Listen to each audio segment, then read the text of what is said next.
Hello, welcome. Thank you for joining me today. I feel the energy to do a reading. We're just about halfway through in between these two eclipses, the next one being on the 29th. We just passed through the equinox yesterday where I'm at, and so super powerful, intense energies. It's almost, my daughter and I often talk about like when you're like when you've been dreaming of something or reaching towards something or envisioning something, when you're in it, it's like a blackout. Like you don't even realize what's happening because you're so merged with the energies. And I feel like that's what's happening collectively for humanity because this time has been prophesied for, through all the different traditional cultures and all the different ways through the astrology and the cycle of the ages and the Hopi prophecy and, the ending of the Yuga, Kali Yuga, which supposedly, according to a bunch of people, I know everybody has a different calculation of that. I think last year they were saying it was like February 10th of last year, and now it's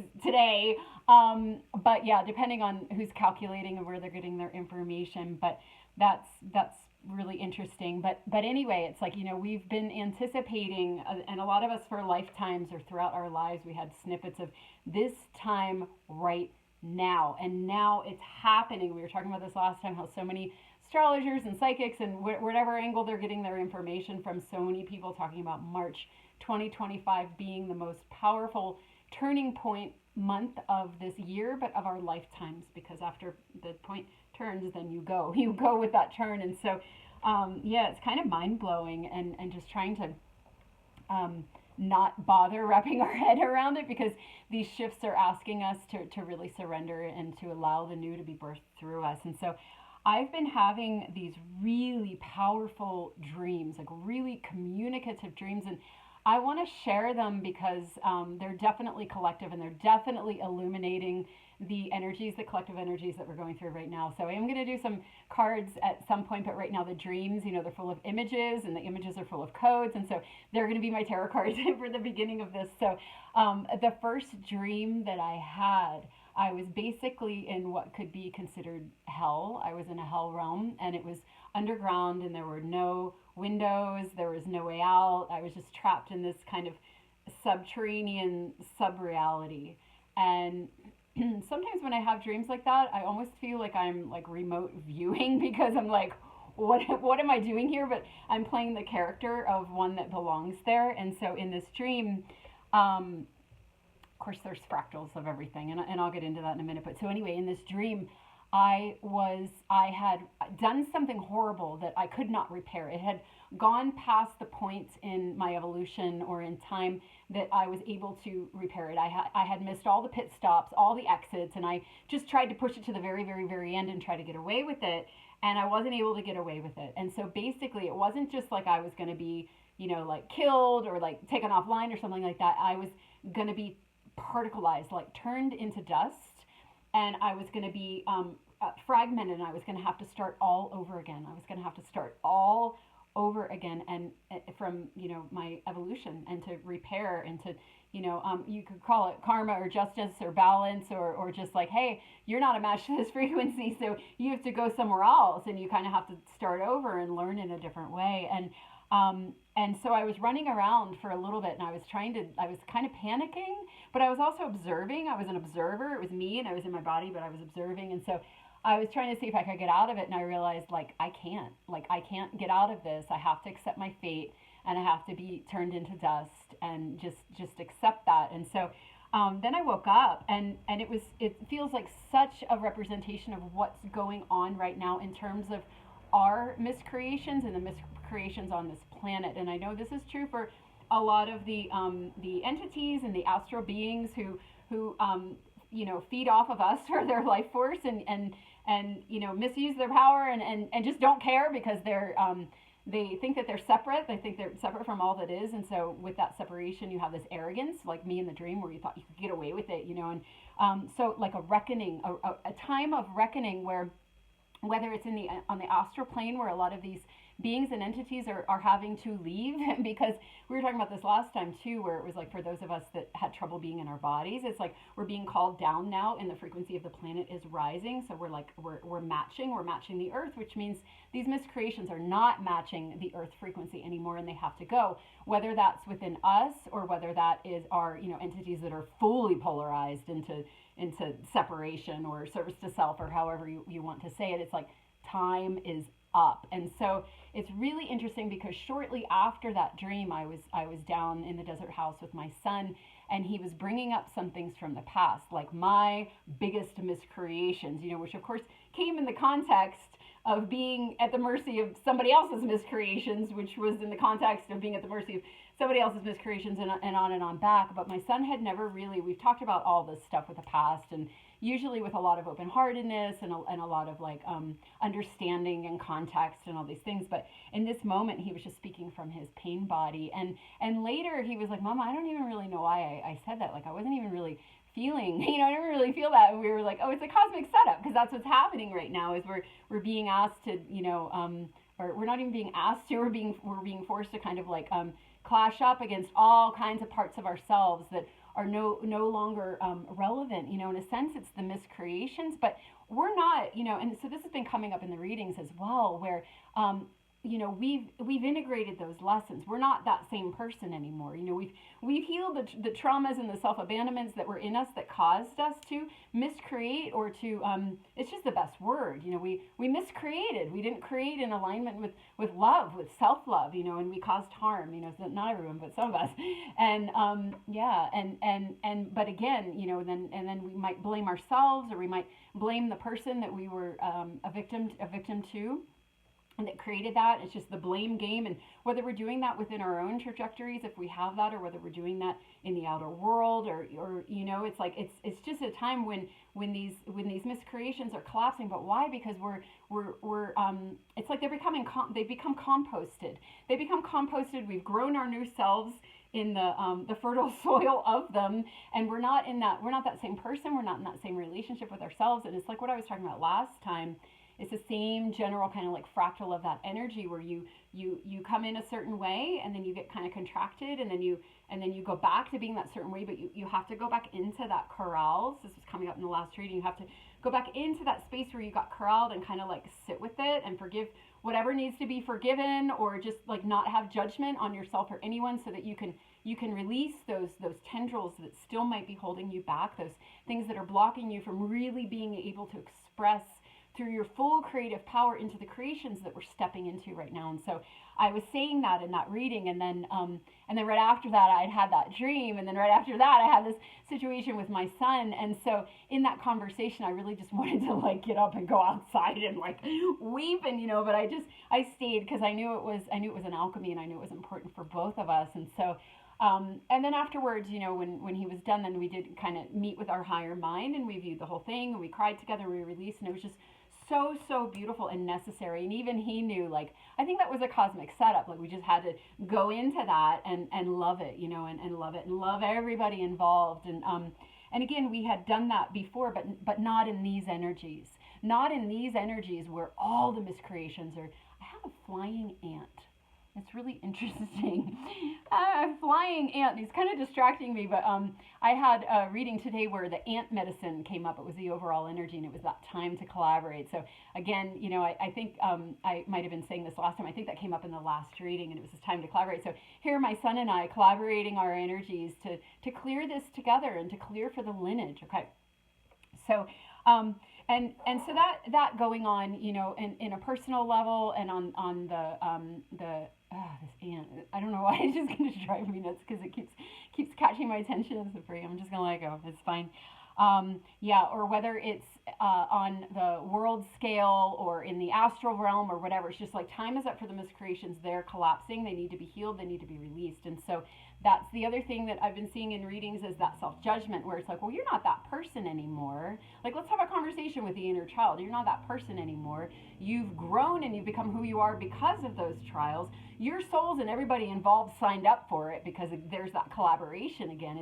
It's a collaboration. We're playing out the roles of the distortion. We're playing out the roles of the fragmentation at this point in human evolution so that we can dissolve them and come, make the mistakes that we make and then come back around to wholeness within ourselves and within the constellation of the people that have been our perpetrators, so that we can redo the timelines, which is part of how we contribute to the restoring of the timelines that goes way back through our lifetimes and through all the different dimensions. And so it's really, really big work that we might not realize that we're doing, but it's happening, and it's happening now. And so we're doing it with others, again, in this energy because it's time. But so we've up-leveled out of that. And so it's that thing of like, you don't need to judge yourself for that. You don't need to be hard on yourself about that, and just to realize like, wow, I'm still, if we are still doing that, this was coming up in the reading, like we can release it, and we can forgive ourselves, and we can know that the judgment that we have on ourselves or others is blocking our creations.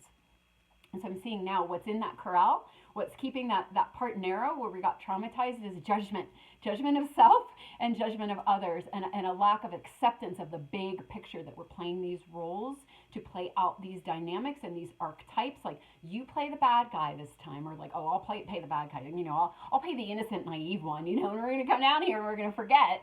And my ex and I, my greatest perpetrator, we had that conversation after we made peace, and we said to each other, like, you played your part perfectly, and look at what we've done with unconditional love and forgiveness, and just the greatest accomplishment of my life, because man, was it dark and hard and awful, and we really played our roles well, and we really went into it. But in the end, you realize that it is, it all is love, and it all is divine order and divinely written, and we're playing our parts for this awakening. We're playing our parts to, this group is going to unplug this, and this group is going to unplug this, and seeing that there is a symphony and orchestration, and that it's all written. Okay, so this is where we're at now in human evolution. So it's like we're being asked to release these miscreations through love of ourselves and forgiveness and acceptance, and seeing that bigger picture, but also those that can't do that are fully polarized into feeling that they're separate, and they can't see the bigger picture. They need to leave. They need to leave. And so there is a reckoning, and there is a recycling of that type of energy. It can't be here anymore. And it's like the clock is ticking. Actually the clock is leaving. And when we collapse into that 0 point field, and we collapse into that now moment, that's where we collapse back into unity. And so whatever is not of unity gets sprayed in all these different ways. So I talked for 12 minutes. So 12:21, there's that mirror number, where we're looking in the mirror, and we're polishing our mirror. We're polishing. This reminds me of a mirror. We're polishing our mirror until so that it represents our purity and our pure selves. I think I'm gonna break up the dream talk, and just pull a couple cards and see what we get for this energy. Oh yeah, Beaver Spirit, lay a solid foundation. So that's the other thing that's been coming up in readings, is just that we are kind of in this, on the one hand, a lot is leaving, and on the other hand, a lot is coming in, and we're in this sort of transition energy. We're in between these two eclipses. We just want the equinox where we have both this and this, in equal balance. And so right now there's a lot of energy about integration and laying that solid foundation, but also can feel like a little bit of a void where it's like, well, things are coming in, but I don't quite know what I'm doing yet, just being in the moment and allowing things to unfold, but also just kind of holding steady. And so this is coming up in a reading today. It's like we've shifted. We're done with that stuff, and we're letting it go. It's been composted. It is the soil for our new creation, but it's like we got to get our tap roots down first. We got to get our tap roots before we start engaging, because again, that old energy is still there. It's like it doesn't have a hold on us anymore, but it's still in the field. So the more that we can stabilize in this new, it's not new, it's our original purity.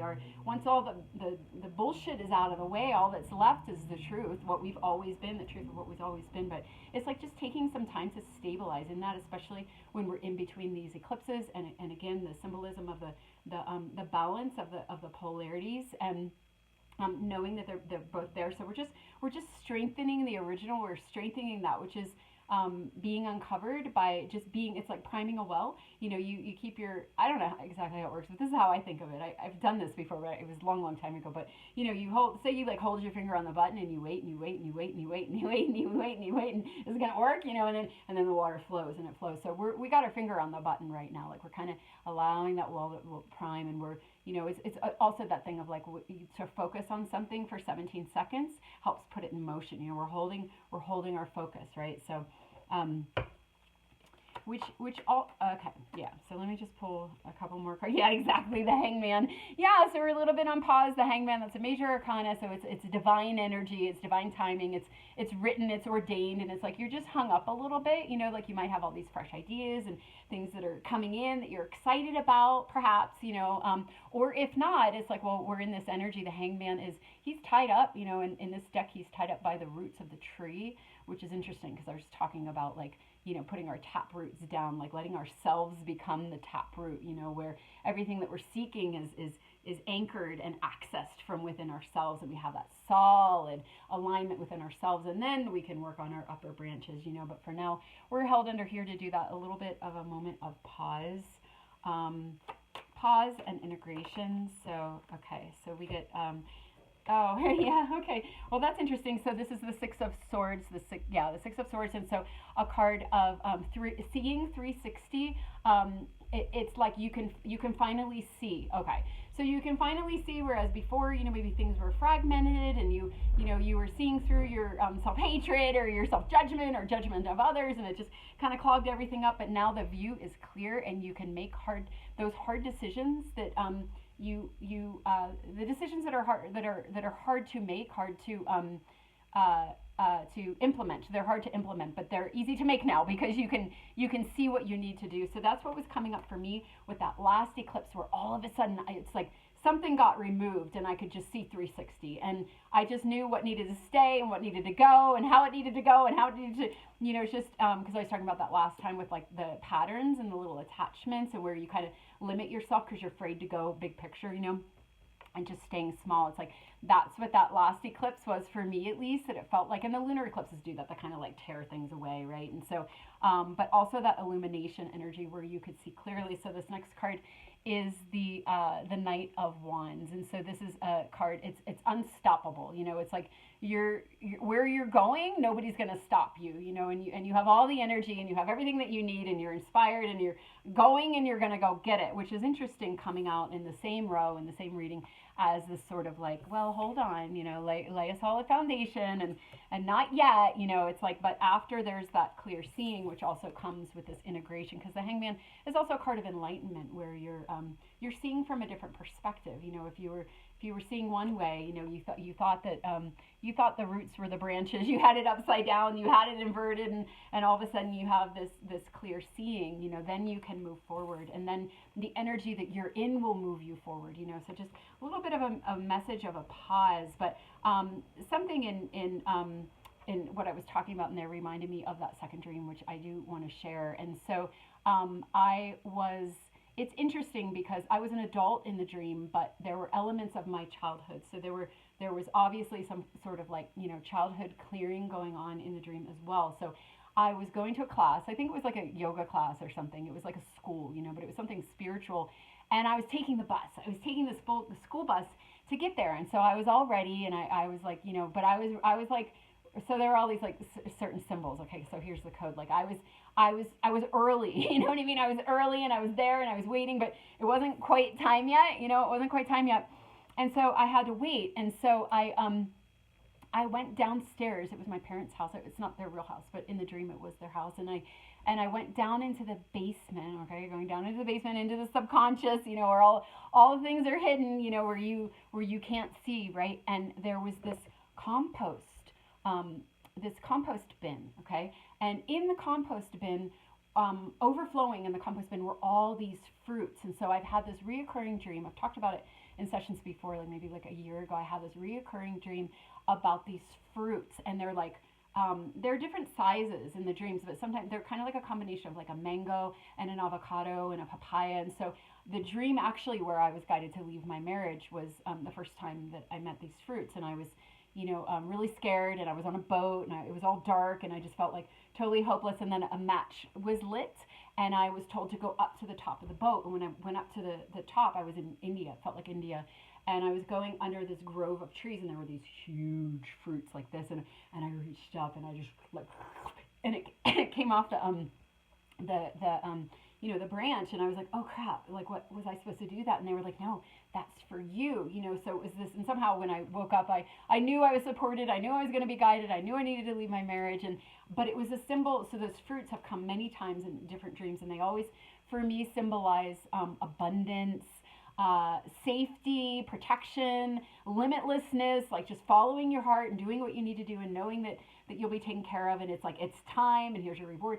So in the compost bin were all these fruits, and they were overflowing, and they were rotting, and there were like grape-sized ones, and like everything really smelled. And I said to my mom, I was like, Mom, can you help me, because I need to get the bus soon, but I didn't want to leave it there. It needed to be tended to. And it wasn't just like in the dream, it wasn't like, oh, there's this compost bin that needs to be taken care of. It was like we were working on something. We were working on our lineage together. We were working on cleaning this up, and so I didn't want to just leave her with it. So I was cleaning it up, and finally she came and she took it, and she's like, oh yeah, I've been needing to tend to this. And so she took it, and then she walked away. And so, but the thing about this that's really, really interesting is like, whereas those fruits symbolized, so whereas the other dream was like the miscreations are going, right? But in this dream, it was like even the gems, even like the yellow bricks that were laid for you to show you your path are going, because they're not needed anymore, because this is like a whole swipe, where like everything is going. And so I had a session the day after the eclipse. It was Thursday. And this is when I was getting my roof. Okay. So I had told her, I was like, well, they usually leave at 3 because they're 2 hours away. So do you want to come at 3? And she's like, well, I can't, I have to come at 1:30. It's the only time I have. And I was like, well, we can just work with it. And she's like, all right, let's just work with it. So she walks up to the house, and there's like, shingles everywhere. And like, she has to crawl under a ladder to get in my front door. And I was just like, isn't this exactly how it feels right now? Like, we're under construction. And so the first part of the session, when she was clearing out the crown and out her third eye, there was always like, like all these noises, and it was so overwhelming. And I'm auditory, and I'm listening for messages, and it was just like so freaking wild. And then we got down like, into her trunk where she was like more steady, and they had stopped, and there was just like the hum of the generator, and it was, so here's another tarot card, and more symbols, but I was just like, and then all of a sudden, we got down to her knees, and the knees are where I always see the Akashic history. I don't always see specifics. I used to, but then I was like, this is too much. Just give me the energy, And I asked it to kind of back off a little, but unless it matters, But anyway, so usually when there's a clearing out, Akashically, it's slow. We peel off, we heal in layers. So they might have been clearing out different energy centers, and then you can see the pattern going wonky through the arms or through the strange things. And then after you clear that, then there might be something that clears out one of the knees, and it's like, okay, that was the root of that, and then that's the whole session. And then maybe next time they come, you do another level, but because it's slow, because you can only do what you've welcomed in. You can only do what you've put your consciousness on, what you've invited in. And for some people they can do a lot, and some people it's slower. But this time in this session, the knees, it's like she was just dumping out the knees. And I knew it wasn't a clearing, like, oh, you're just clearing all this. What it felt like to me was, none of this is relevant anymore. Like, everything that you've done throughout all of your lifetimes and throughout your life, like me with the fruits, it's like everything you've been awarded and everything you've gained and all the badges you've earned and all the miscreations you've made have been about getting you to this point in March 2025 in human evolution, at the end of the Kali Yuga, where we're coming out of forgetting and into remembering. Everything was training to help you remember, training to get you so that you would be positioned to handle the trials that you signed up to handle in this lifetime, to awaken you so that you could move through this passageway, and it was like, and now that and to me, it was like, oh my God, we're here. And we don't need to hold on to anything. We don't need to hold on to our guilt or our shame, or certainly not our miscreations, but we also don't need to hold on to anything that was really good or brought us to a certain step. It's like, it brings you to where you need to be. You thank it, you bless it, and then you let it go, and you let that become compost too. And so that was really interesting. There was a lot of polarity between these two dreams. And so yeah, that's what I was seeing in that session. And I've seen it in other sessions and readings as well, where it's just releasing all of it. And again, coming into this sort of still point, or it's been a long time, we've been preparing for this for a really long time. So we're kind of resting, and we're getting our view, but then it is going to be go time. And so we are moving into Aries now. The sun's in Aries, and Venus and Mercury has already been there, and then Neptune's going to move in on the 30th, the day after the next eclipse, and then Saturn moves in a little while later. I don't know, according to Vedic, it's happening sooner. Depends which system you look at, and then in that case, it's not even going to Aries. But I'm aligning with Western astrology right now, evolutionary astrology, because to me it matches the energies that I feel. And so anyway, Saturn moving in, I think in May into Aries. So this is what we're coming into. And so we've been doing all that deep, clearing through the dimensions and through the Akash. And so what's interesting is my mom and I definitely doing lineage clearing in that dream. And so today I dropped off my daughter at work, and when I was driving home, I saw a license plate that said Ederu, and that was my grandmother's name, my mother's name. So it was like she was just like, she was just, yeah. It's like we did some big work, and then I was gifted a chunk of money today too from my mom, from basically my inheritance from my grandmother that's still kind of trickling in slowly, so it was almost like we did that work, and then there was like a tangible reward in the physical with a cosmic wink through synchronicity. So that was really, really, really amazing. But as the dream, so there's more. Then I went upstairs, and as I was going upstairs to go out to the bus, I was drinking a glass of juice, which I thought was really interesting because there were all those fruits that were composting, but I had this delicious glass of juice that I was drinking, and I said to the people outside, I was like, I'm coming, don't leave without me. And I went out then, like 30 seconds later, I put the glass in the sink or something. Would you do that in a dream? I don't know. I did something, and I came out, and everybody was gone. And I was like, oh my God, like I missed the bus. So this is another thing that I'm hearing from a lot of people, like because we're in this sort of like hangman energy, we can feel like we're missing something. It's like, well, there's all this energy here, but I'm not doing anything with it. So clearly, I have my head up my ass, and it's like, well, in a sense, yeah, we do, because we have to, allow the clearing to happen so that we can be a channel to that which is trying to come through. But in order to do that, we have to be taken offline, and it's not a problem that we have things we need to clear. Like we're not blocked. That's just where we're at in that part of the process. So for me, it was like a mixture of like, oh my God, I missed the bus. But I was also like, why didn't they say like, hey Wendy, or why didn't anybody tell me, or like, how could I miss the bus, or why didn't they stop it, or like, how could I have such bad luck that I missed the bus? It made me feel really bad about myself. So there's that like judgment again.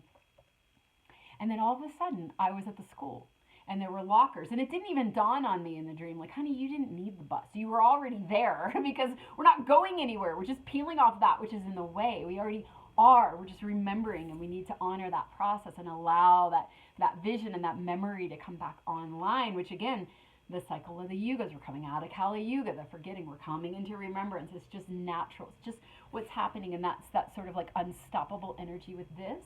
We're not missing anything. We're exactly where we need to be on our journeys, no matter what it looks like, even if we're in the deepest of hell, and having to face our miscreations and, have our ego death be obliterated, where we feel like we're dying, but we're not. We're just uncovering what is going to bring us into this energy, which is what we've been wanting, and working towards for lifetimes. And so anyway, I'm at the school, but I don't realize that lesson yet until I wake up.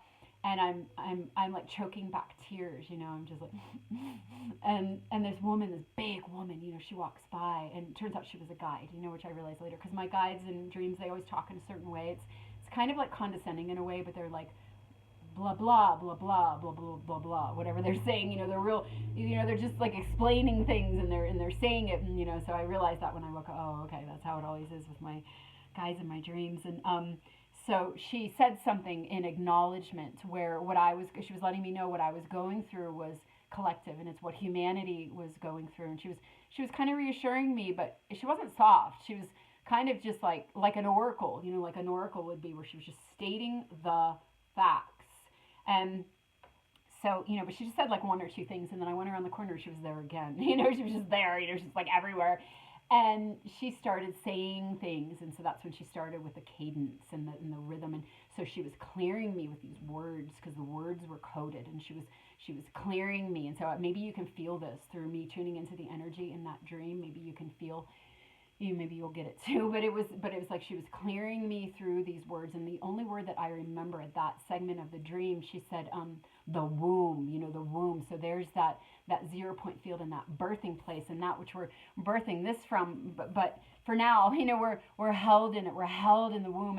And I had been having some like sacral chakra, like pain and like strange things going on, which I often have, like different times. It's related to energy and patterns and choices and changes. So I understand the pattern, but I'm having some of that right now, and I have a little bit of stuck energy.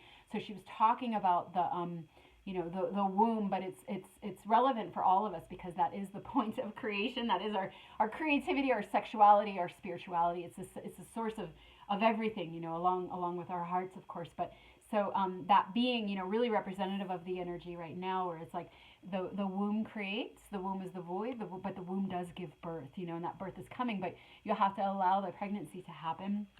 And so when she said all those things, landing on the womb, and I felt the power of it, I felt the transmission, and I went to her, and I just indicated that I wanted a hug, and she just embraced me with her big arms and her big body, and I started sobbing in the dream, and she said, she didn't say yes, but her energy was like yes, and she said, dance.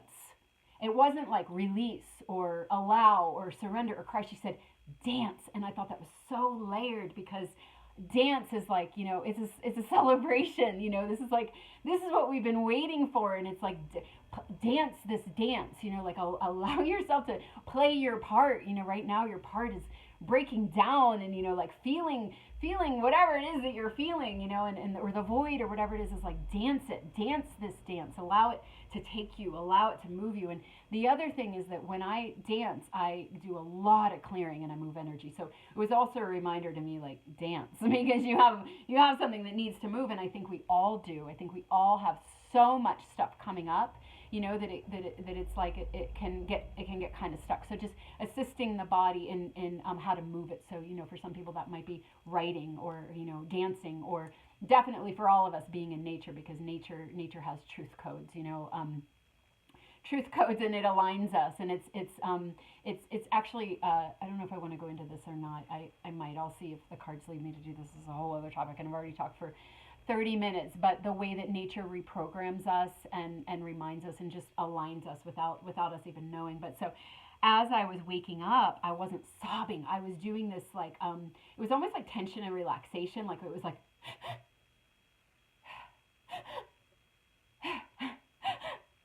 I was doing that over and over again, almost like hyperventilation. Oh yeah, I felt it again.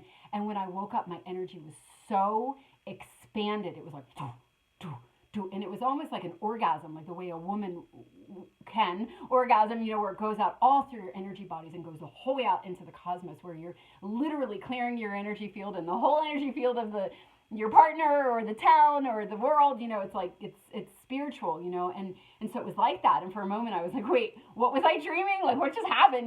But it wasn't, it was out here.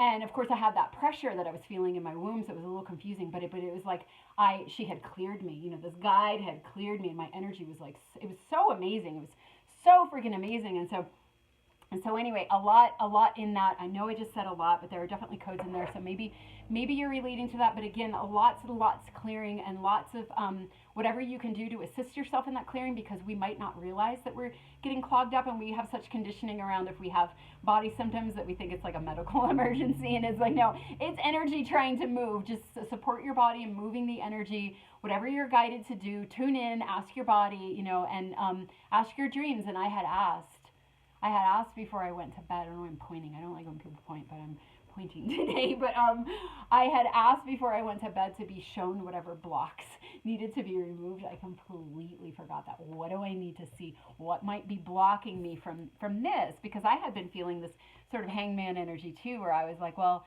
I trust the process, but I also don't want to be in the way, and so anyway, just that reminder to support yourself in moving your body. Nature, dance, writing, music, listening to inspirational, high vibe, talks and stuff like that. Yes. Okay, so the Ten of Cups is my Heaven on Earth timeline card. It is that new Earth, which is actually the original, but after all the alchemies, what we're birthing through us. So that's so beautiful that I might just end there because I did talk for almost 35 minutes already. But after we go through this important time of pause, where we're laying this solid foundation, and we go through the clearings and the clarity that come through that, remembering to assist ourselves in moving our energy so that we can flow our true selves that are coming through to create. Again, it's always coming through to create that new earth energy in collaboration. The ants, oh, there it is, yeah. In collaboration with others, where we're all bringing forward that Aquarian age, the unique spark that is us, that we have to collapse the miscreations, collapsing the miscreations through loving ourselves and releasing judgment on self and others, where we can be that big picture, where we can understand that this has all been, and again, all of it has been to getting us to this point. We're at this point now, so we can drop all of it, the good, the bad. It's like a clean slate, because we're going into a completely different way of maneuvering. So everything that's falling apart in our lives, if it is,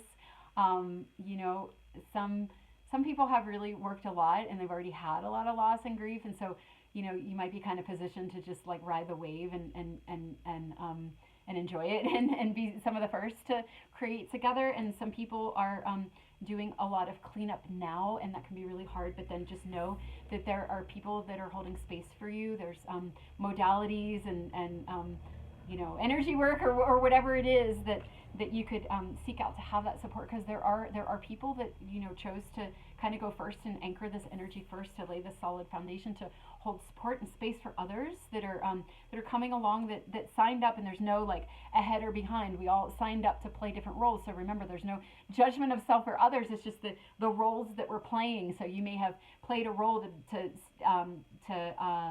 to maybe linger in the older energies for longer. Maybe you wanted that challenge, or maybe there were people in your sphere that you wanted to stay connected to, or whatever it was.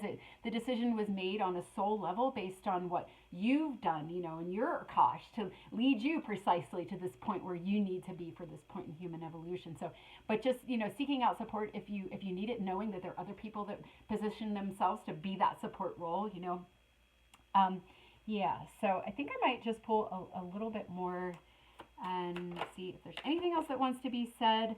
Oh, interesting.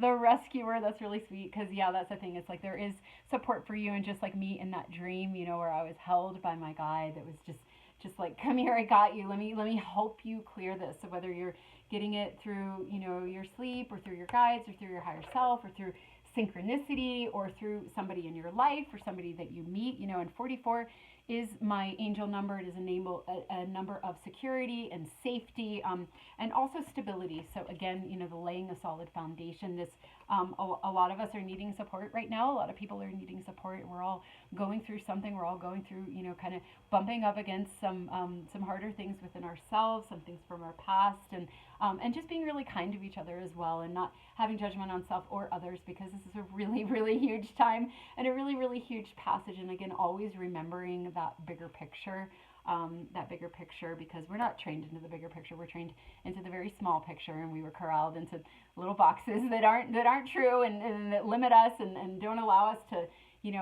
tap into our fullest potential, which is this. But all of that is changing now, and keeping that bigger picture and staying focused on where we're going, the inevitability of where we're going, which is this higher timeline, this new expression, this new earth, this golden age, rainbow age.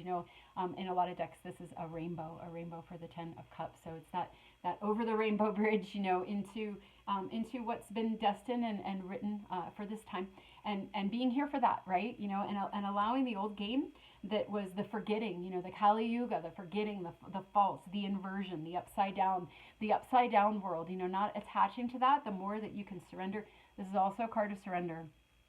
And the more that you can surrender to that which is being taken, that which is being crumbling, that which is coming up into your awareness, maybe through like my son, where it was like felt a little harsh, and the things he was saying where I was like, oh my gosh, I didn't know that we were still in this spot. But you got to go back in and pull out any rot that's left from the festering wound, and go get it. So even those that are triggering that for you, knowing that they're allies and they're perfectly positioned in your hologram by you, by your higher self, or by your energy and your frequency and what you're emitting, they're the match to that. And everything is just this orchestration to get us to remember and to shed. And so even the ones that look bad are there. They're the perfect players, the perfect characters to facilitate a clearing, whether it's on an individual level or on the world scale, the large scale for large groups of people. It's all about remembering now at this point, and more and more and more and more. And the faster we can get on board with that and not resist it and see it, to know that it is coming, no matter what it looks like, it is coming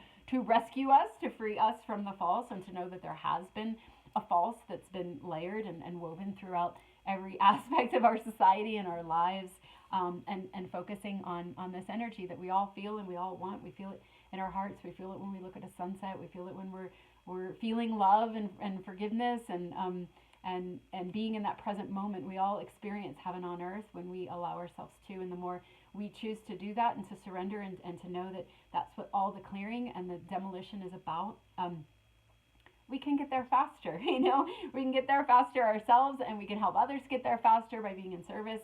And we can create from our clear channel, where we're bringing forth our gifts that are spreading those codes that are healing and inspiring and aligning for others, doing those projects, getting on with those projects, not having those unforgiveness or that self-rejection blocking you from moving through. But I think one of the biggest things is to remember that the perpetrators and the people playing, they're just playing their role, and to really surrender to it all, and to look within and to just love yourself and others.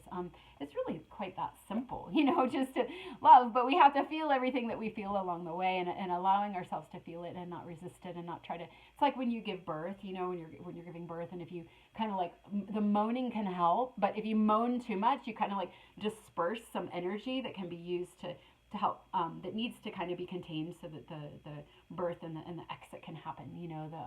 The birth. So it's like that balance between like moaning and being in your pain, but also like taking it, because it's your contractions, it's what's birthing you. You're birthing yourself. So anyway, I think I'll stop there. I feel like I could just keep rambling on and on and on, and there was that whole other thing I was going to talk about, but maybe I'll do that next time if I feel guided to. So thank you for listening. Oh my gosh, here we are right in the blackout where everything is happening, and it's happening so fast. So I hope that some of these messages were illuminating for you, or maybe grounding or validating, or whatever they might have been. I hope that they were helpful to you. And and probably next time we're communing here in these energies, we'll be on the other side of that eclipse, and we'll see where we're at. Just like so much exciting energy, and remembering that it's all for the sake of this 10 of Cups, this heaven on earth energy that we're moving towards, and the birth that we're going through. So, okay, much love to you, and I'll see you next time if I do. Okay.